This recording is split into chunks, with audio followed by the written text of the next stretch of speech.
decíamos que el texto de María Teresa Sirven lo que hace es estructurar en cierta manera el proceso de investigación científica en general, ¿sí? Desde su propia mirada. Ahora bien, este, en este caso, nosotros lo que tenemos que tratar de hacer es, bueno, ver cómo aplica este proceso de investigación, ¿sí? A lo disciplinar específicamente, ¿sí? ¿Qué pasa con este proceso de investigación en el periodismo, en la producción de radio y TV, cuando se hace investigación, ¿sí? Cuando se hace investigación. Y la idea es ir no ya determinando, habíamos dicho, no ya determinando, sino ir pensando temáticas actuales de interés social en lo posible, que tengan que ver con lo disciplinar, ¿sí? Que tengan que ver con lo disciplinar para ir pensando en lo que sería el trabajo final, ¿sí? No es que sea necesario ya determinar el tema, el problema de investigación, pero sí ir pensando cuáles pueden ser las temáticas, de qué se está hablando, ¿sí? ¿De qué se está hablando? El proceso de investigación implica siempre mucha búsqueda de información, ¿sí? Mucha búsqueda de información y mucha reflexión. Vamos a ver que implica mucha reflexión por parte del investigador, ¿sí? ¿Reflexión sobre qué? Sobre múltiples cuestiones, sobre la formación que tiene, sobre los intereses que tiene, sobre el lugar donde está trabajando o donde está cursando o donde está... eh, entonces, todo eso tiene que ser puesto sobre la mesa, digamos, por el investigador, porque también le ayuda a determinar las temáticas sobre las que puede y quiere investigar, ¿sí? A ver, no es que el investigador siempre investiga lo que quiere. Hay muchas veces en que las temáticas vienen determinadas por la institución en la que trabaja, ¿sí? Hay que hacer una investigación acerca de tal temática. Bueno, pero en la medida posible, el investigador tiene que congeniar, tiene que hacer concordar su temática de investigación con sus propios intereses. Y para eso tiene que saber qué es lo que le interesa investigar, ¿sí? Sobre cuáles temas tiene interés, sobre qué se ha venido formando, qué es lo que le gustaría saber, ¿sí? ¿Qué es lo que le gustaría saber? Es decir, en este caso, la manera en que a mí me parece que es eh, la manera en que a mí me parece que se puede llegar a lograr esto es en el trabajo final, por ejemplo, dejando que ustedes elijan los temas sobre los que quieren investigar, ¿sí? Es decir, yo podría proponer 2 o 3 temas de investigación y decir, bueno, hagan el trabajo final sobre esto, busquen información, armen un podcast, por ejemplo, con información probada de determinadas páginas y a partir de ello presentan el trabajo, ¿sí? Pero en este caso, yo estoy muy de acuerdo en que los intereses del investigador, ¿sí? Son un punto muy fuerte dentro de la elección de los temas, por ejemplo, ¿sí? Y no solo dentro de la elección de los temas, sino que tiene un impacto a nivel de todo el proceso de investigación, ¿sí? Es decir, investigar un tema que nos aburre nos va a llevar más tiempo, nos va a bloquear en cierta manera eh, dónde buscar información, ¿sí? Los lugares donde buscar información no se nos van a ocurrir, no se nos van a ocurrir preguntas para hacernos, va a ser un trabajo más difícil, ¿sí? Más difícil. Y ahí, por ese lado, ¿sí? Por ese lado también vienen algunos tips para poder llevar adelante este trabajo final, ¿sí? Y es el siguiente, uno de ellos es el siguiente. Como lo van a trabajar en grupo, ¿sí? Todo el grupo va a tener que buscar información, todo el grupo va a tener que comentar esa información, va a tener que verificar esa información. Por lo tanto, lo ideal es que el tema sea del agrado de todo el grupo, ¿sí? Cuando lleguemos al trabajo práctico 3, eh, que sea del agrado de todo el grupo, ¿sí? Eh, y si no, o reconfigurar el grupo o cambiar el tema, pero por lo menos que no sea, a ver, mínimamente que no sea un tema aburrido para alguien, ¿sí? Que diga, bueno, este tema no está mal, me gusta, nunca investigué sobre esto y tengo cierto interés, por más que no esté completamente enamorado del tema. Pero bueno, de alguna manera que la temática de investigación nos enganche, ¿sí? Eso hace que la investigación, que el desarrollo de la investigación sea mucho más fácil, ¿sí? Bien, Eh, en relación al texto de María Teresa Sirven, ¿sí?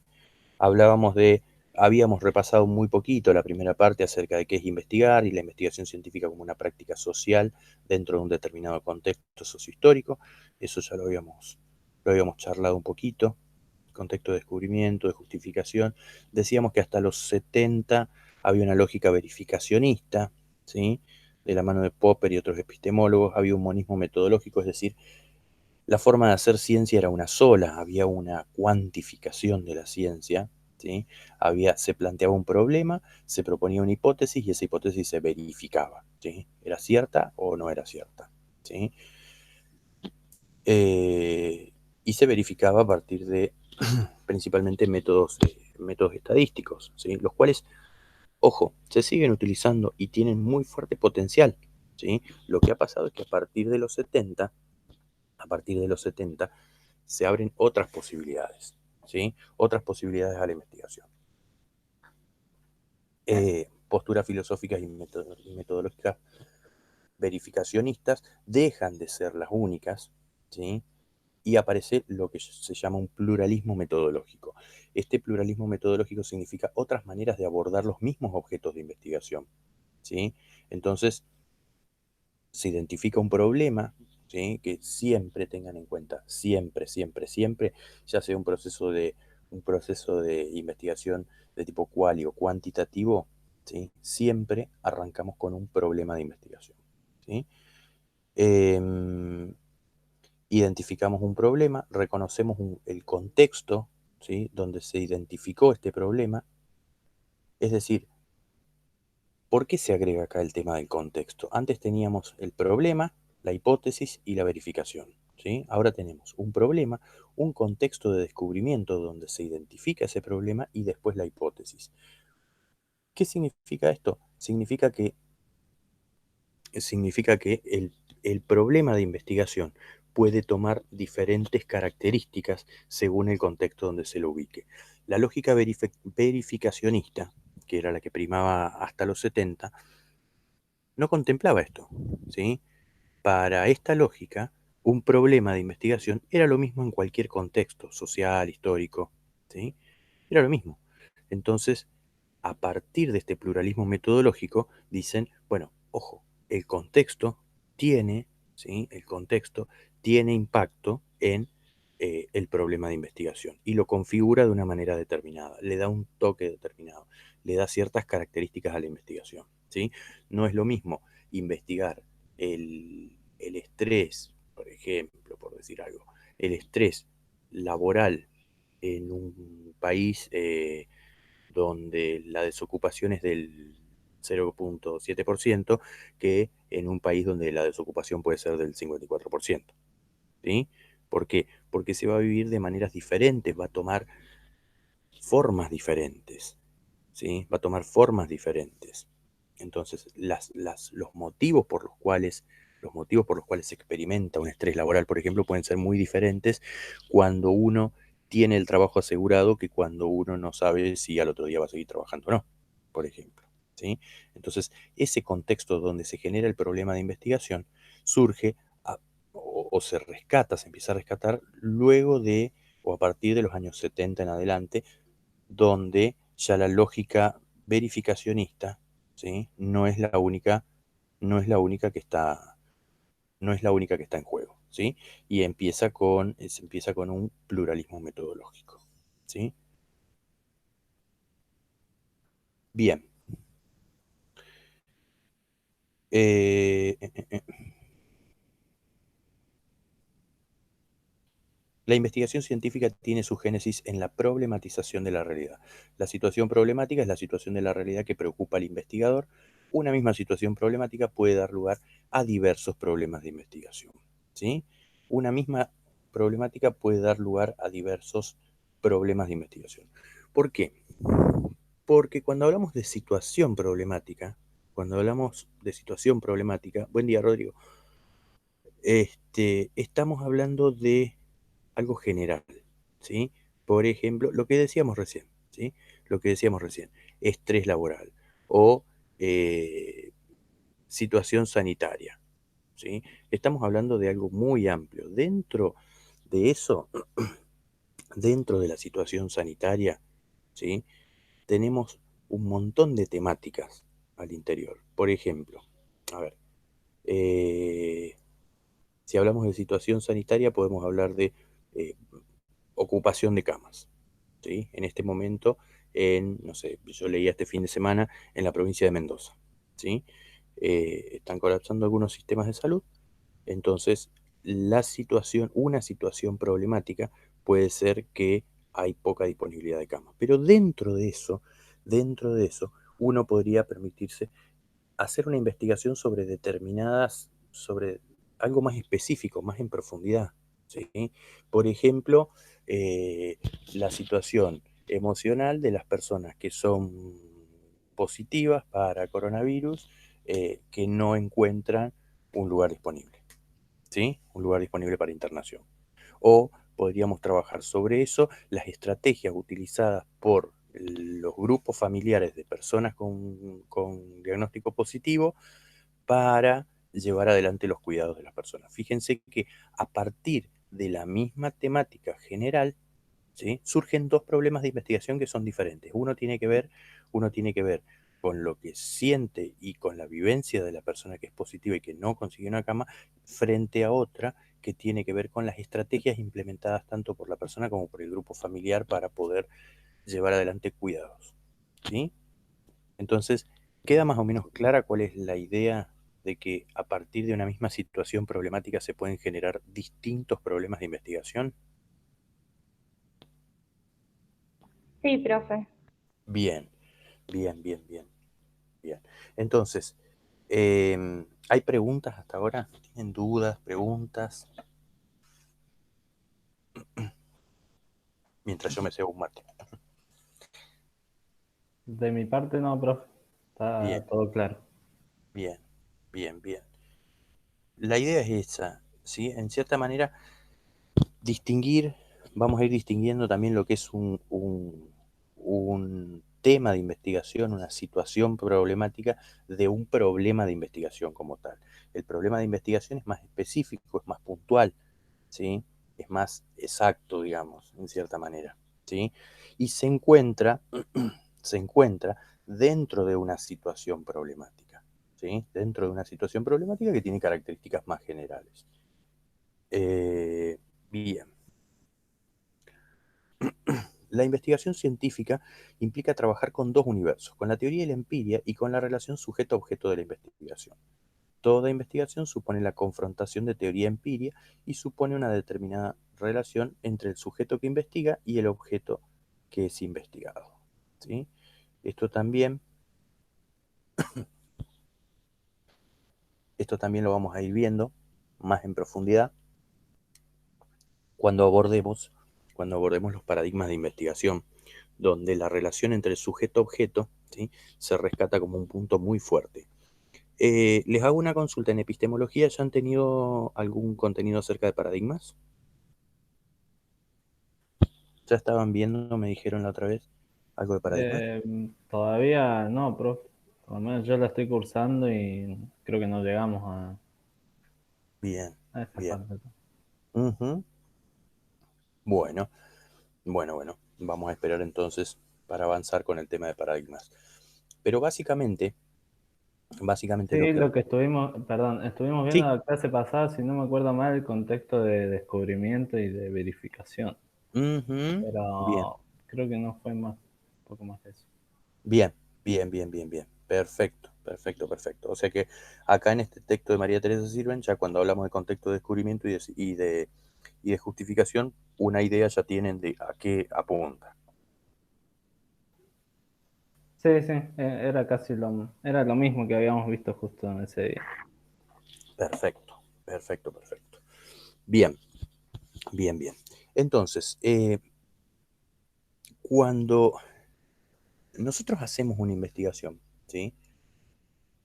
Estamos haciendo una contraposición entre lo que es la teoría y la empiria, ¿sí? Entre lo que nosotros eh, tenemos teorizado, lo que pensamos que pasa, ¿sí?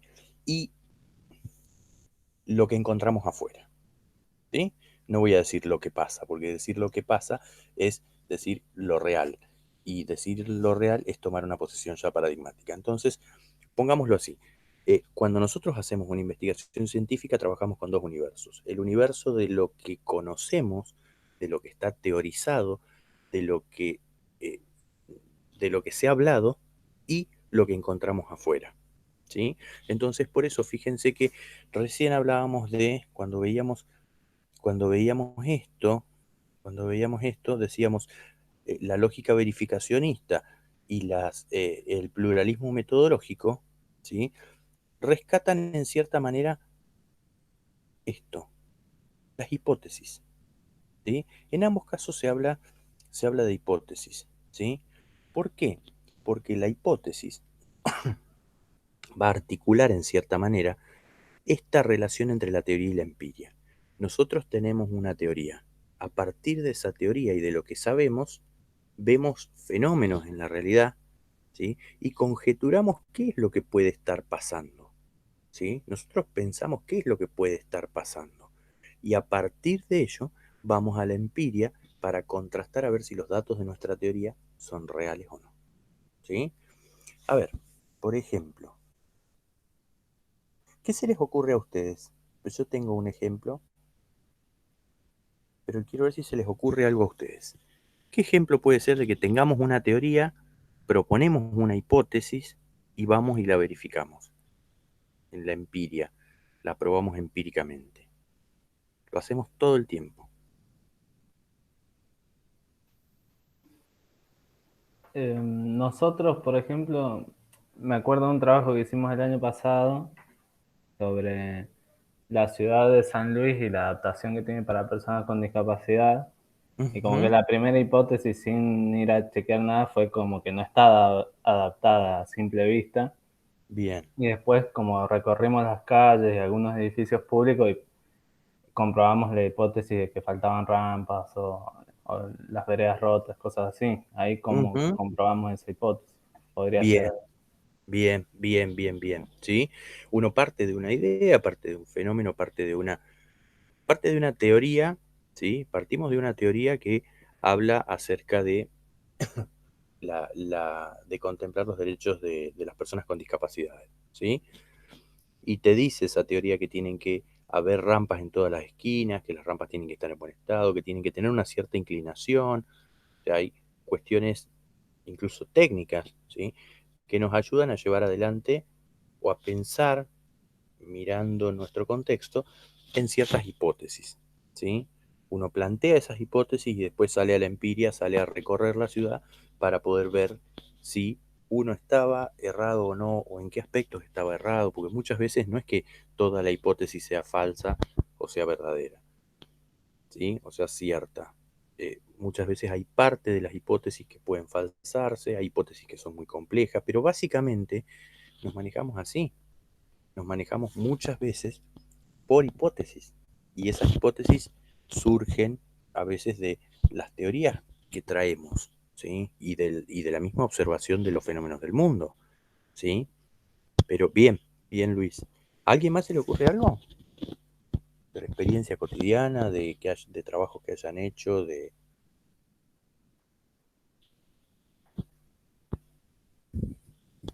Y profe, remontando también esto que decía el compañero, yo me acuerdo también que hice un trabajo sobre lo que es la ley de talles y Ujú. bueno, tuve que hacer toda una encuesta y pasar local por local preguntando si se apropiaban a la ley y primero consultarles si conocían acerca de esta ley. Así que ahí Exacto, fui como descartando de ujú. una macro teoría a una micro y ir investigando más a profundo. Exacto, exacto, exacto, exacto. ¿Sí? Bien, bien, bien. Rodrigo, vos también ibas a decir algo. Disculpe que estaba mal el micrófono. Ah, no, está bien. Sí. El año pasado hicimos un documental en Ujú. Televisión 4 que hablamos de la pandemia y cómo afectaba al mundo del arte, tanto al que hacía... Sí, Disculpen que sí. cierro la ventana.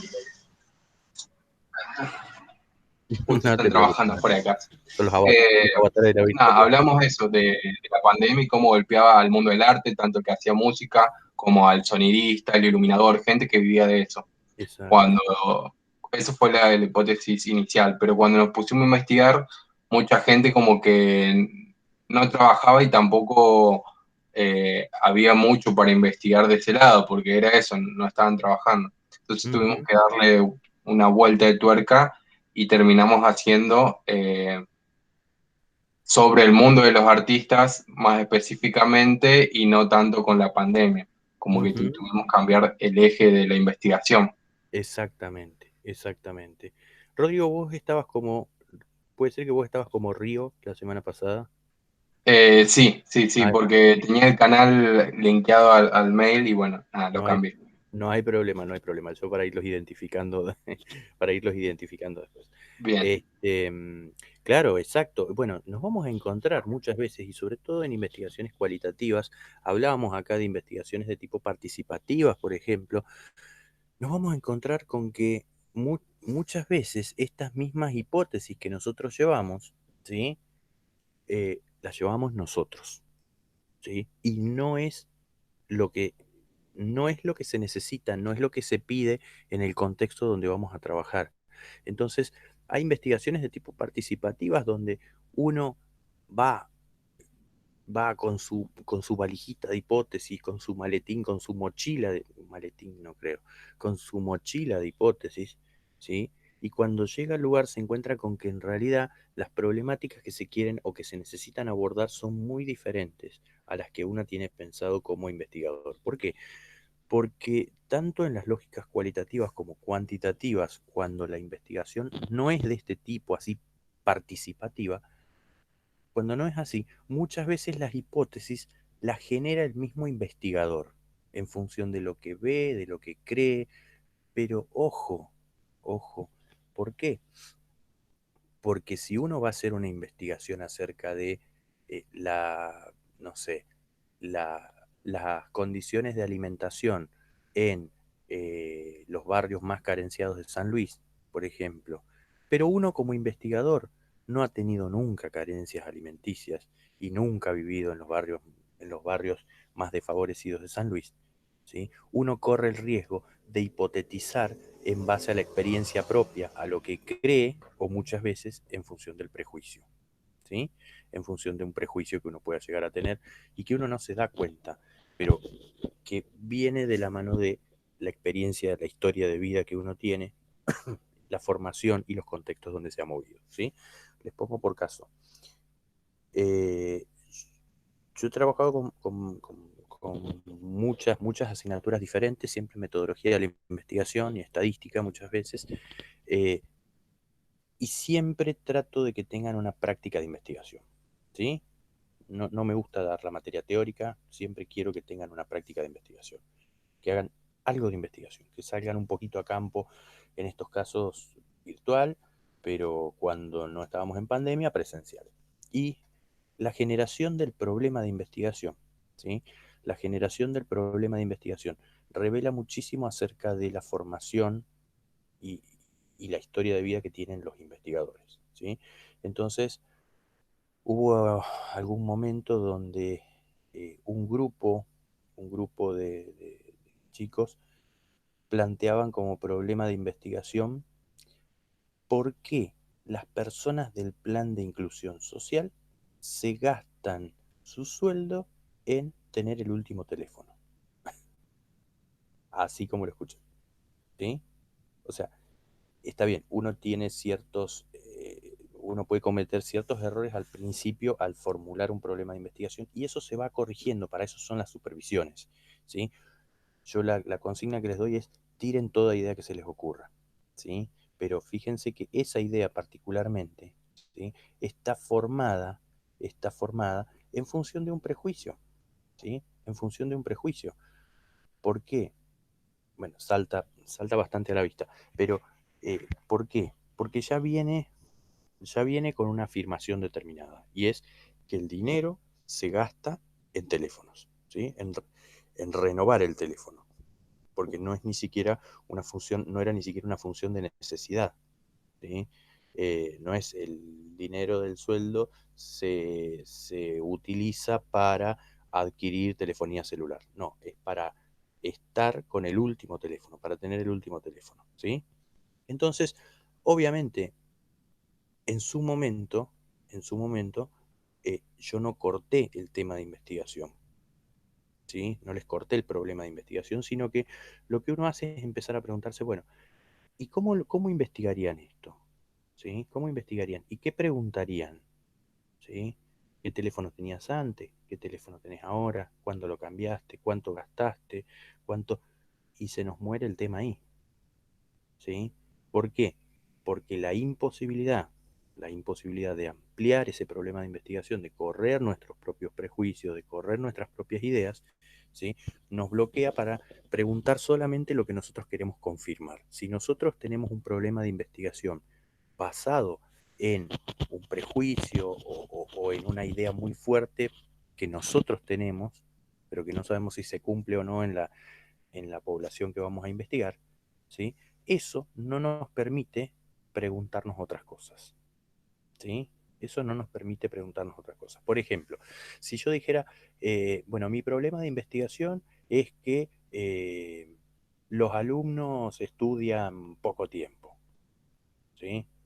Estudian poco tiempo y por eso les cuesta cursar las materias. Si yo planteo un problema de investigación en esos términos, yo ya estoy afirmando, o sea, en la base de en la base de esta hipótesis, tengo el hecho de que ustedes estudian poco tiempo, ¿sí? Y si eso yo no lo cambio, si eso yo no lo borro, porque es una idea mía, porque me la contagiaron, por lo que sea, pero si esa idea yo no la saco, a mí no me va a permitir hacer una buena investigación, ¿sí? Porque no me permite saber cuál es la situación de ustedes y por qué se encuentran en esa situación y saber si se encuentran o no en esa situación, ¿sí?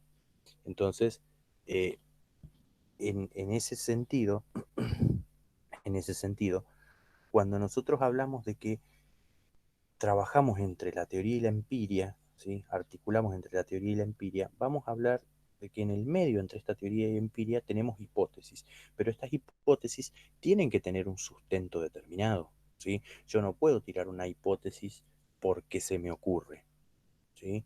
Armar una hipótesis se arma en función de cierta información que tengamos. Y esa información muchas veces proviene de la teoría, ¿sí? Proviene de la teoría, de lo que sabemos acerca de un objeto de estudio y de lo que observamos en la realidad.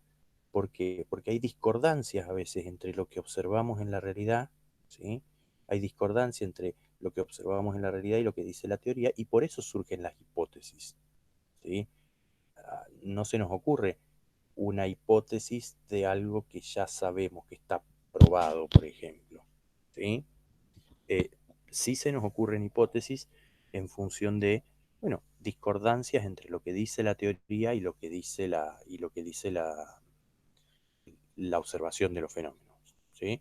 Eh, a ver, tenemos mil hipótesis con el tema de la pandemia y las personas que enferman, tenemos mil hipótesis acerca de qué es lo que puede curar mejor y qué es lo que tiene malos efectos, ¿sí? ¿Por qué surgen hipótesis? Porque hay discordancia entre lo que dice la teoría y lo que observamos, ¿sí?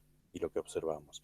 Entonces uno podría hablar de, no sé, la eficacia de las distintas vacunas como temática general y dentro de eso buscar un problema de investigación específico. Pero ¿cuál es la discordancia? La discordancia está en que te dicen que las vacunas tienen entre un 70 y un 94% de efectividad y sin embargo se muere gente que está vacunada, ¿sí?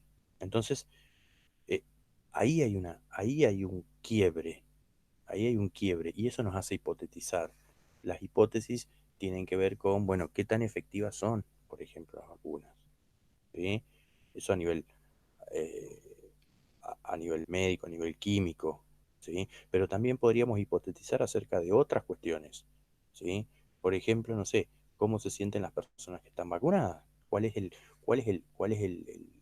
la vivencia que han tenido las distintas personas, ¿sí? Se sienten más tranquilas, se sienten más relajadas, se sienten protegidas, no se sienten protegidas, ¿cómo les afecta esta información? ¿De dónde surge la información? ¿Sí? ¿De dónde surge la información de la que se nutren estos pacientes o las personas no vacunadas, no importa. ¿Sí? Entonces, eh, son distintos problemas de investigación que pueden abordarse y que los abordamos muchas veces, ¿sí? Que los abordamos muchas veces en función de una hipótesis. Uno podría hipotetizar, por ejemplo, bueno, hay tanta gente que está esperando la vacuna, ¿sí? Que una vez que es vacunada, seguramente pueda llegar a sentirse más protegida, ¿sí?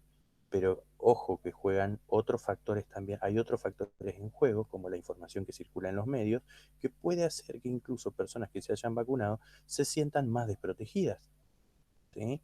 Como por ejemplo, nada, lo que pasó con la vacuna china la otra vez, que dijeron, bueno, tiene un 3% de efectividad. Entonces, las personas que ya se habían vacunado con esa vacuna se sentían más desprotegidas, se sentían más desprotegidas incluso que otras que no habían sido vacunadas.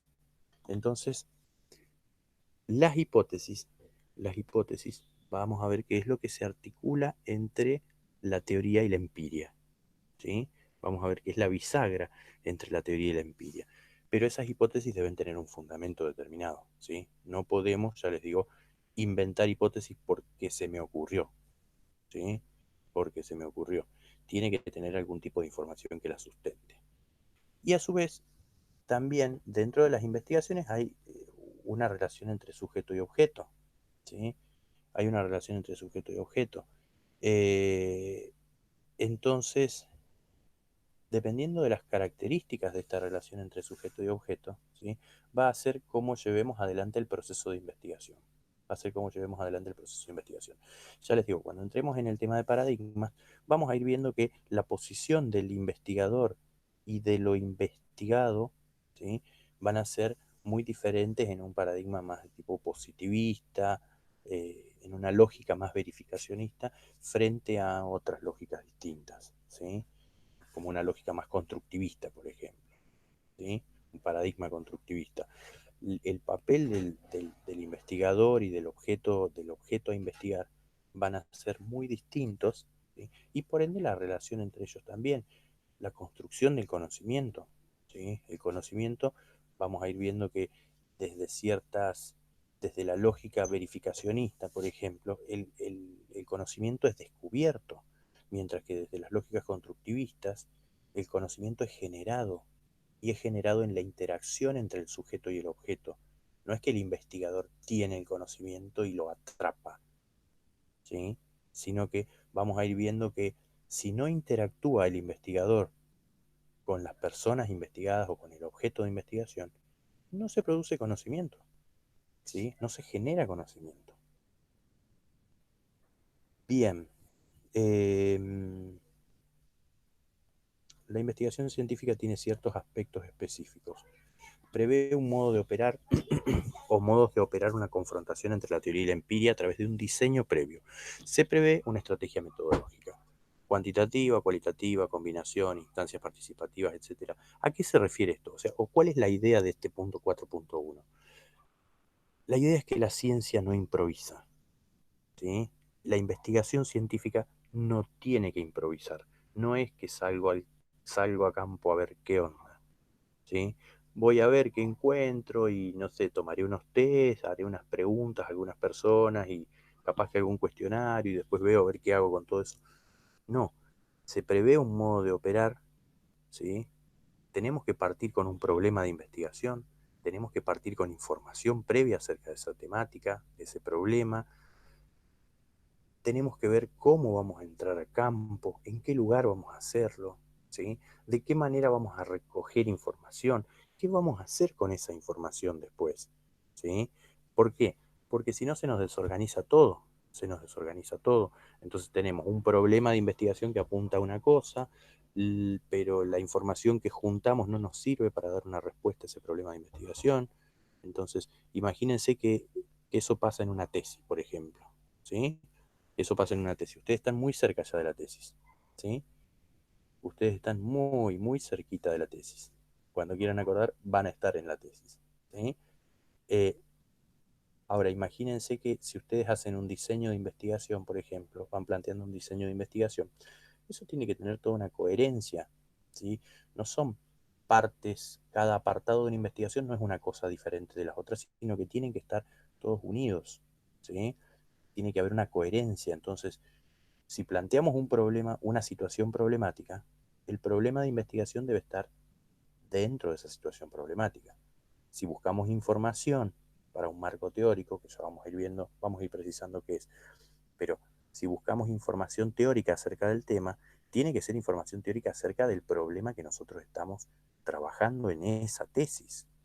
Si planteamos objetivos, queremos lograr ciertos objetivos, esos objetivos tienen que apuntar a dar una respuesta al problema de investigación.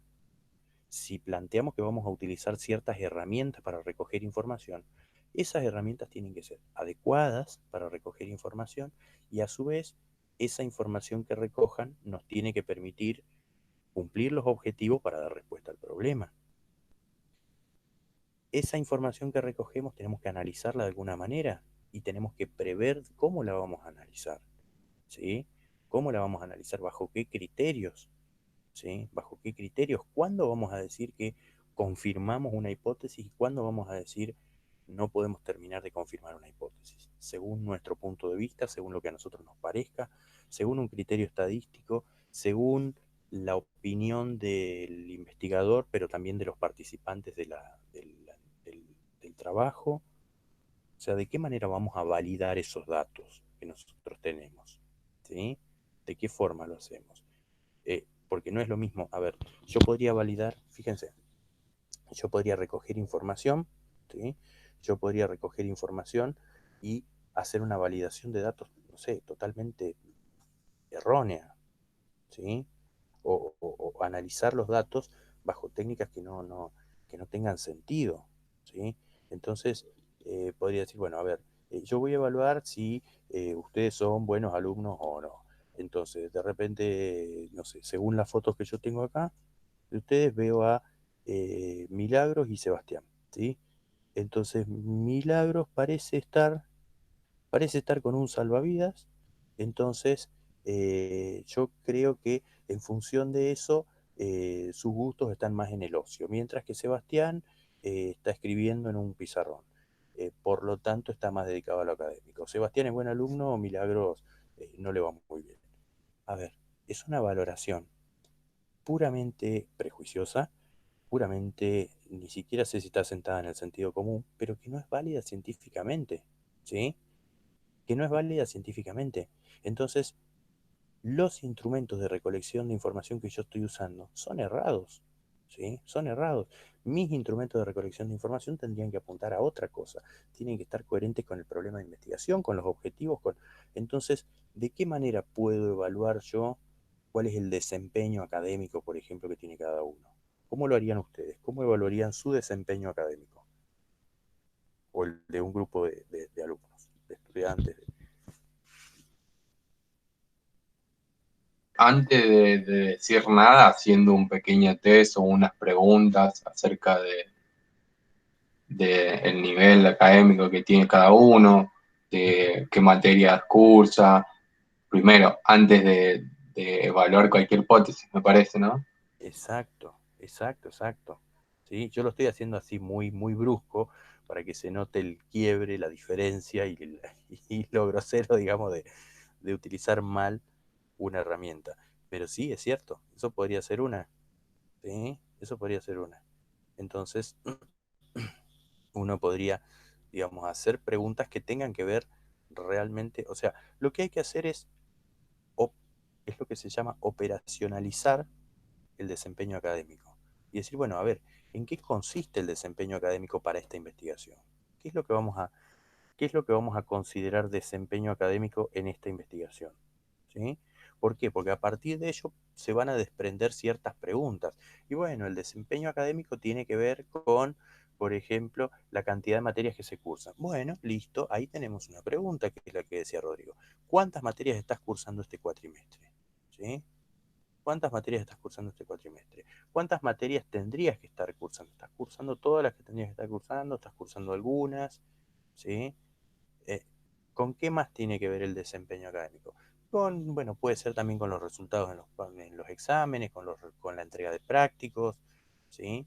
con la posibilidad de llegar a tiempo, de poder coordinar los tiempos para poder hacer las actividades, ¿sí?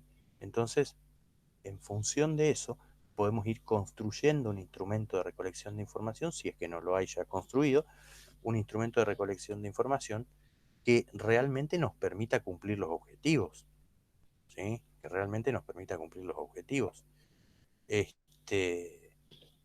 Entonces, en este punto, ¿sí?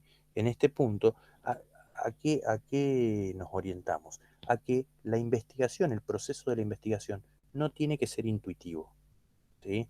No tiene que ser intuitivo en el sentido de, bueno, salir a buscar a ver qué pasa, salir a campo a ver qué pasa.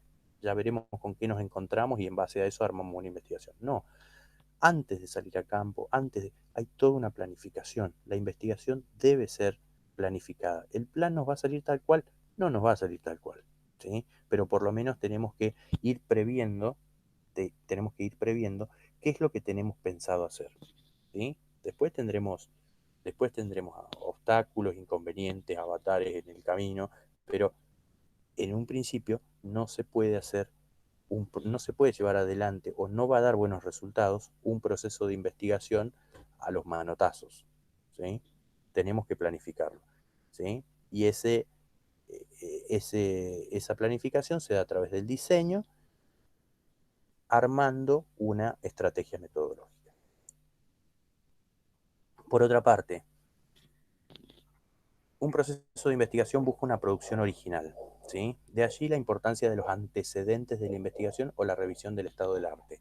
Cuando nosotros vamos a llevar adelante una investigación, buscamos antecedentes de investigación. Habíamos hablado en la clase anterior de que buscamos antecedentes de investigación, es decir, investigaciones previas acerca de la temática o de temáticas similares, ¿sí? Para ver qué es lo que se ha encontrado. Pero a su vez, lo que se haya encontrado, ¿sí? Muchas veces nos puede estar indicando que lo que nosotros queremos investigar ya tiene una respuesta. Si ya tiene una respuesta, entonces no hace falta que lo investiguemos, ¿sí?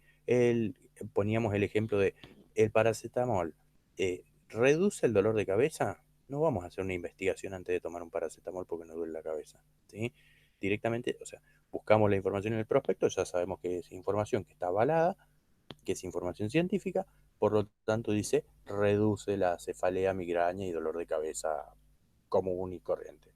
Bueno, entonces sirve. Tenemos la respuesta ahí. No tenemos que hacer una investigación cada vez que vamos a tomar un paracetamol. Entonces, en este sentido, cuando se habla de que se busca una producción original, significa que produzcamos información que no está disponible hasta el momento. Ahora, esto quiere decir que nosotros tenemos que investigar un tema que nunca nadie en el mundo haya investigado antes. No, porque ahí,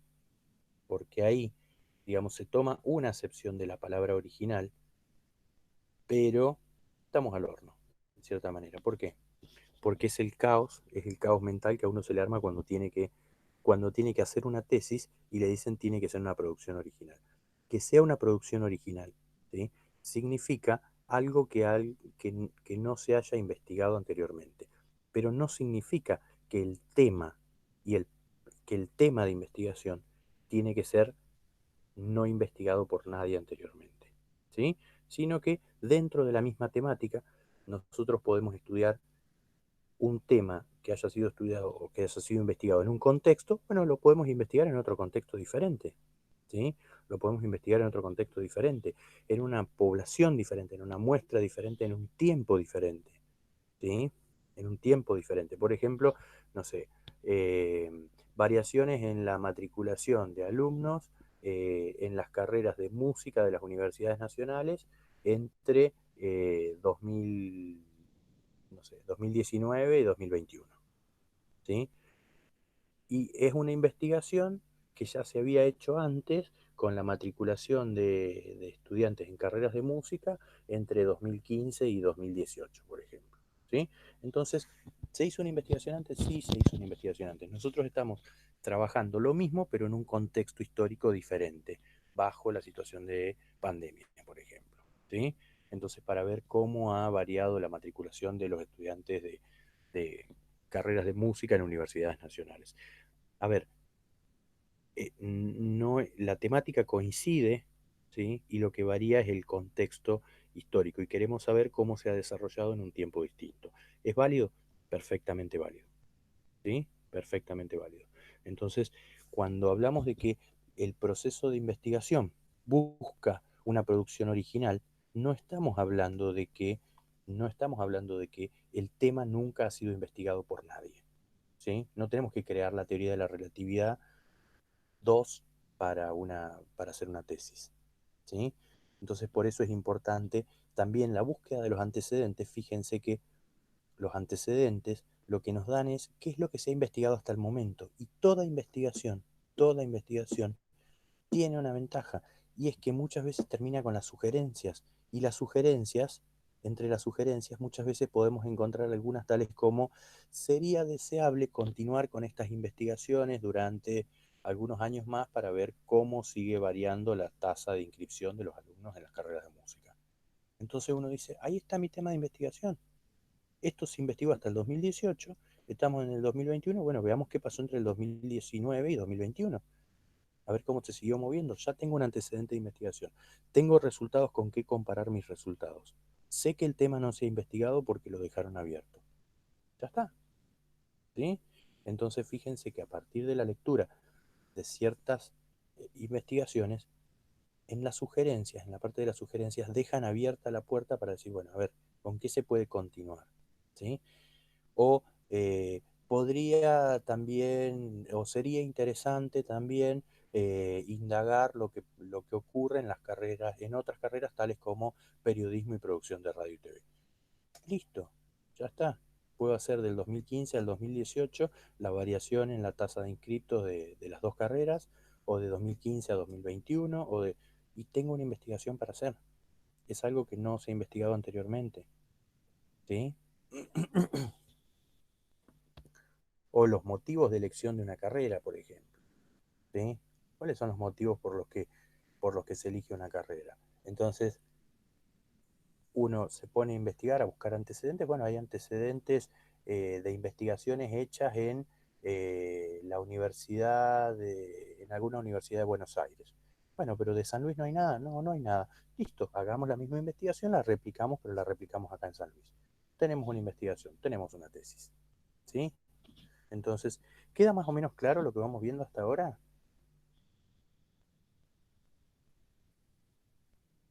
Sí, sí, profe, se entiende. Bien, bien, bien, bien.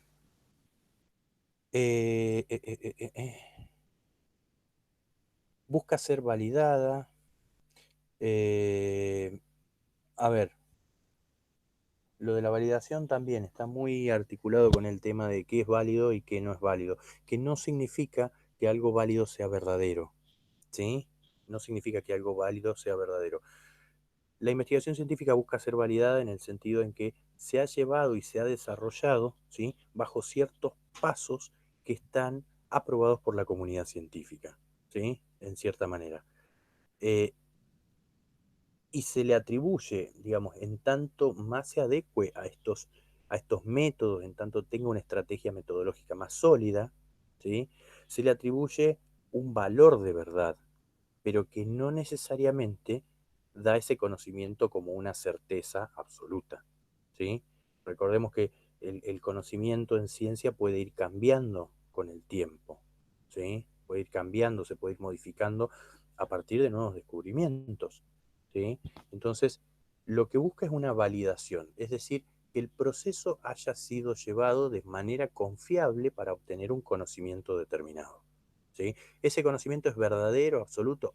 No sabemos, no podríamos afirmarlo, pero por lo menos ha sido logrado bajo ciertas normas, ¿sí?, que impone muchas veces la comunidad científica. El punto 5 habla de que la investigación científica tiene como finalidad generar conocimiento científico. Sí, digamos, el objetivo de la ciencia es la generación del conocimiento científico, ¿sí? La generación del conocimiento científico. Y ese conocimiento científico, yo iría a veces un poco más allá, un poco más allá. La investigación científica tiene como finalidad generar conocimiento científico para mejorar la calidad de vida de la población, por ejemplo. ¿Sí? Es decir, que está articulado, digamos, con lo que es el punto 6. La investigación científica puede tener como finalidad no solo conocer, sino transformar la realidad. Y transformar la realidad en el sentido de brindar mejores condiciones de vida a la población. ¿Sí? Brindar mejores condiciones de vida a la población. Lo que decíamos recién, ¿cuál es la sensación que tienen? ¿Cuáles son las sensaciones, los sentimientos, las emociones que presentan, la vivencia que tienen las personas que han sido vacunadas frente a aquellas que no? Eh, bueno, a partir de ello, de las conclusiones que podamos sacar de una investigación así, ¿sí? Podemos ver qué es lo que experimentan las personas que han recibido la vacuna. ¿Experimentan mayor sensación de seguridad? Sí. Bueno, listo. Entonces, si uno tiene que hacer una campaña publicitaria, por ejemplo, si uno tiene que hacer una campaña publicitaria para que las personas vayan a vacunarse, ¿sí? La seguridad, perdón, la, la, la seguridad que les da el hecho de estar vacunados tiene que ser un punto a rescatar dentro de esa campaña, ¿sí? Tiene que ser necesariamente un punto a rescatar dentro de esa campaña. Entonces, eh, ahí tenemos una conclusión surgida de una investigación científica, es decir, un conocimiento científico, pero que debe articularse, ¿sí? Para poder transformar la realidad. ¿Y de qué manera transformaría la realidad? Incitando a que más personas puedan llegar a vacunarse, ¿sí? ¿Por qué? Y porque me voy a sentir más seguro de lo que me siento ahora que no estoy, que no tengo la vacuna aplicada, por ejemplo, ¿sí?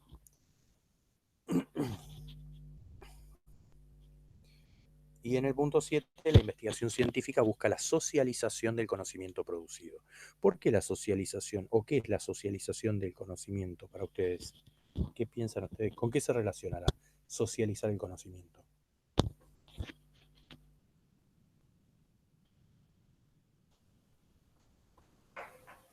Puede ser que se crucen diferentes estudios o se ayuden mutuamente para distintas investigaciones. Bien, sí, hay distintas... ¿Y cómo sería todo de que se cruzan? Estoy tratando de pensar un ejemplo, pero no se me ocurre que un estudio a su vez sirva como teoría para otra investigación pero no se me Bien. ocurre un ejemplo. Sí, sí, eso sí ocurre, ocurre mucho. Pero ¿qué les dice la cuestión de socialización del conocimiento? Conocimiento adquirido es repartido en la sociedad de alguna forma o que le sirve a personas que quizás no tienen ese, ese modo de llegar a algo científico, es bajar, me parece que es bajarlo para la sociedad. Lo que se investiga científicamente, traducirlo para la sociedad, me parece. Ujú, Claro, comunicarlo sería, que no quede, que sea publicado y que la gente lo pueda conocer. ujú. Siguiendo lo que decía el compañero, pues. Exacto, exactamente. Milagros, vos ibas a decir algo también. También creo que es saber compartir con otras disciplinas, por ejemplo, un mismo problema desde la sociología, desde el periodismo, desde la comunicación, en distintas ramas para dar más respuestas. Exacto. Bien, bien, bien, bien, bien. Bien, eso es, ¿sí? Digamos, los tres aspectos que han rescatado, tres aspectos que han rescatado, es compartirlo con los que no tienen el conocimiento, ¿sí? Es comunicarlo y a su vez tender lazos también con otras disciplinas, ¿sí? Entonces, a ver, si hay una de las palabras que impacta más es comunicarlo, ¿sí? ¿Por qué? Porque el hecho de, fíjense, y ahí también yo podría decir, bueno, saco ideas acerca de cuál es la concepción que tenemos muchas veces. Que el conocimiento sea socializado, ¿sí? Significa que pueda ser comunicado a otros, que pueda ser repartido, como decía Rodrigo, ¿sí? Que pueda ser repartido, que pueda ser distribuido ese conocimiento. Entonces, ahora bien, eh, tenemos una cuestión muchas veces por ahí muy interna, que tal vez proviene de la formación, yo sospecho que proviene de la formación universitaria que tenemos todos nosotros, que relacionamos lo social con lo que no conoce demasiado, no tiene mucho conocimiento, y lo académico con lo que sí. ¿Sí? ¿Por qué? Porque cuando hablamos de socializar el conocimiento, no nos referimos solamente a llevar el conocimiento a quienes, a quienes no son profesionales, ¿sí? Nos referimos también a las comunidades científicas, a los expertos. Cuando nosotros comunicamos el conocimiento que tenemos, lo comunicamos en revistas científicas, por ejemplo. ¿A quién va dirigido? A expertos en la materia que nos puedan evaluar si lo que nosotros estamos diciendo es o no es. ¿Sí? Se supone que antes de publicarlo ya viene evaluado por un tribunal. Pero lo dedicamos, en cierta manera, cuando publicamos en revistas científicas, muchas veces el público son expertos en la materia. Pero también hay otras publicaciones, ¿sí? Que son para público general y que va destinado, digamos, es una explicación de nuestra investigación de manera no tan técnica, ¿sí? Pero socializar el conocimiento es justamente distribuirlo, es compartir lo que nosotros encontramos, ¿sí? Hay un profe que nosotros tuvimos en Historia de la Psicología que sostenía siempre lo mismo y decía, el conocimiento no publicado no existe, ¿sí? Lo que no se publica no existe. Y yo en un principio pensaba, wow, qué extremo, como que lo que no se publica no existe, si está ahí. Pero es cierto, a ver, si uno hace una investigación, ¿sí? Si uno hace una investigación, descubre algo, descubre algo, ¿sí? Por mayor o menor impacto que pueda tener, pero descubre algo, pero nunca lo publica, ¿sí? Nadie se entera, porque eso no se ha publicado de ninguna manera, ¿sí? No llega a otros.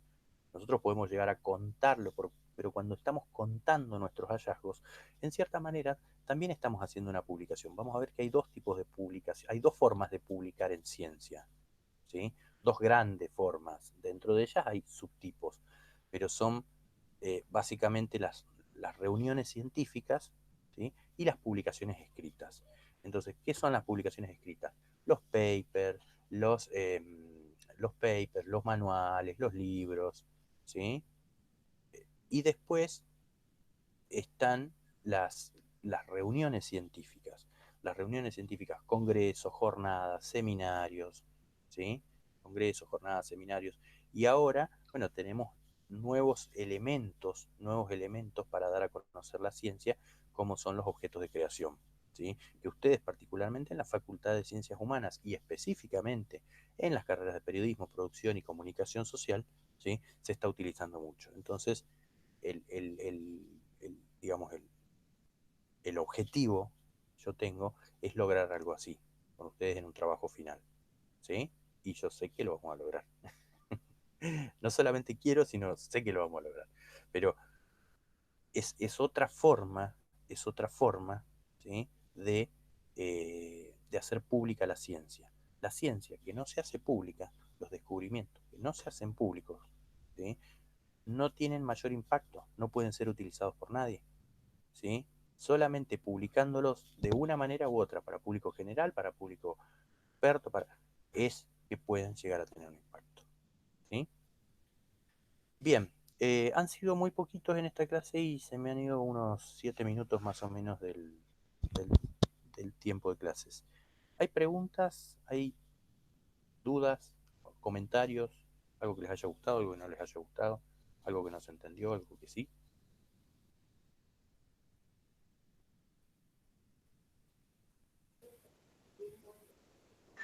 Perdón, Luis, parece que siempre te corto, te digo algo pequeño. Bueno, yo esta semana me estoy como uniendo a estas materias y a otras más, me estoy poniendo al día, por lo que transcurre, entendí bastante de la materia.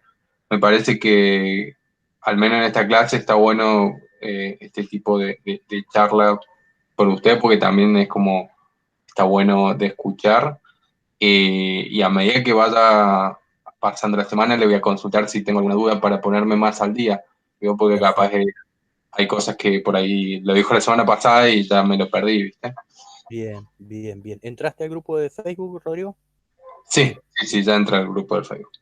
Ahí cualquier cosa, a ver, yo estoy dando, en cierta manera, la clase pasada y esta clase acerca del texto de Sirven ha sido un tanto desordenada, ¿sí? No he ido siguiendo puntualmente, me he ido bastante por las ramas, hemos ido con varios ejemplos, pero la clase un poco más formal, digamos, está en uno de los videos dentro del grupo de Facebook, ¿sí? Si uno quiere verlo más ordenadamente y más, sí, más ordenadamente, ¿sí? Está ahí en la clase, en el video de Facebook. La Sí, clase del año pasado está buena. Yo la vi hace unos días y está completa. sí, Y está ordenadita, así que por ahí te puede servir si necesitas. claro, exacto. Va más punto por punto en el texto mismo, esa clase, que lo que estoy haciendo ahora, que es un ping-pong que saltamos adelante y atrás y vemos, preguntamos casos y vemos qué les parece, ¿sí? Esa clase que está grabada está un poco más estructurada en cierta manera, es más clase de metodología que esto que estamos haciendo ahora, ¿sí? Lo que pasa es que esta otra modalidad de lo que hacemos ahora, de ir para un lado y para otro, sirve también para ir desestructurando un poco y viendo a ver cuáles son los temas que se les van ocurriendo y cómo encaran por ahí determinadas situaciones, ¿sí? Que es lo que a mí me interesa también un poco rescatar. Bien.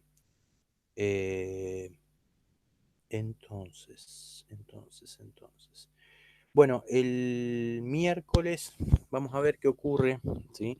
Ya les voy a estar avisando qué decisión tomo yo, porque me ha llegado esta mañana un correo de ADU donde hay paro por 48 horas miércoles y jueves, ¿sí? Hay paro por 48 horas miércoles y jueves.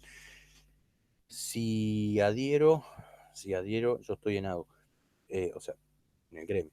Si adhiero, les voy a dejar igualmente algo de material, ¿sí? Y si no adhiero, vamos a tener la clase, ¿sí? Con ese material que yo les estaría por dejar. Vayan viendo igualmente por ahora, si lo pueden comunicar a sus compañeros, buenísimo. Vayan viendo el tema de cuantitativo versus cualitativo, ¿sí? Ahí la clase pasada habíamos hablado un poquito de las dos lógicas y hace una pequeña comparación en un apunte hecho por Mauro. Se hace una pequeña comparación entre lo que es la lógica cual y la lógica cuántica. Profe, ese que dice es un tipo de presentación, ¿no? No es como un texto. No, claro, es me parece que lo ha hecho en PDF, como una presentación que Ajá, después lo sí, sí, pasó a PDF. sí, sí. Es como un resumen así muy, muy Claro, es puntual. bien puntual. Claro, con las definiciones o sea, para tener una idea de qué es lo cualitativo, qué es lo cuantitativo y en qué consiste más o menos cada lógica, pero sí lo ha hecho muy puntual, Mauro, tipo PowerPoint, Ajá, pero PDFizado, en cierta bien, forma. bien. Así que sí, sí, es como para sacar los puntos cruciales y, digamos, tener una idea de, bueno, qué es lo quali y qué es lo quanti cuando hablamos de uno y otro, ¿sí? Ah, buenísimo. Bien. Bueno, les voy a estar avisando entonces si tenemos o no tenemos clases sincrónicas, y si no llegamos a tener, la idea es poder ir viendo ese material y tratando de incorporarlo o relacionarlo con esto que vamos viendo de María Teresa Silva, ¿sí? Para la próxima, me parece que ya vamos a empezar con el tema de los paradigmas. eh, Así que nada, ya vamos a entrar en terreno de Google Lincoln, así ya podemos pasar luego de ese texto al práctico número 1, ¿sí? Bien, profe. Perfecto. Bueno, chicos, eh, nada, estamos en contacto, cualquier cosa, me escriben al mail o al grupo, ¿sí? Eh, y les aviso qué pasa para el miércoles, ¿sí? Que estén muy Bueno, bien. profe. Nos Adiós. vemos. Chao, chao. Chao.